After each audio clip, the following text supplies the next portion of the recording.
Police के नौकरी कौनो खेल नइखे भाई। अरे वर्दी पहिनबा तबे बुझाई।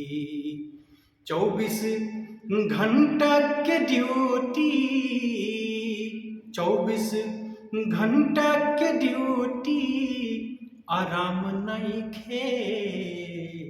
काहे पुलिस पके करो ध्यान नइखे। 24 घंटा के ड्यूटी आराम नइखे। काहे पुलिस पके करो ध्यान नइखे।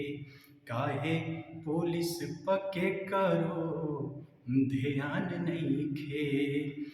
घरवा से दूर रही, घर परिवार से एक ही निहोरा बाटे सरकार से। घरवा से दूर रही, घर परिवार से एक ही निहोरा बाटे प्राधिकार से। 20 दिन CPL छुट्टी पर, 20 दिन CPL छुट्टी पर संज्ञान नइखे।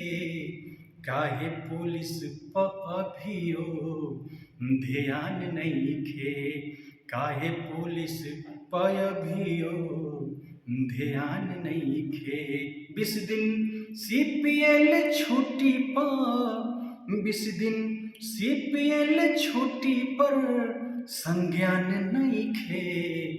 काहे पुलिस प अभियो ध्यान नइखे। 24 घंटा के ड्यूटी आराम नइखे। काहे पुलिस पके करो ध्यान नइखे। काहे पुलिस पके करो ध्यान नइखे। जय हिंद सभी को। मेरा आग्रह रहेगा कि सरकार से मुख्य रूप से कि हम सभी पुलिसकर्मी का जो छुट्टी है CPL बंद है, जिससे पूरे पुलिसकर्मी को काफ़ी परेशानी और परिवार से दूर रहकर ड्यूटी करना पड़ रहा है। यही अनुरोध रहेगा कि हम लोग का जो 20 दिन का क्षतिपूर्ति अवकाश है, प्लीज़ हम लोग का देने का कृपा की जाए। धन्यवाद।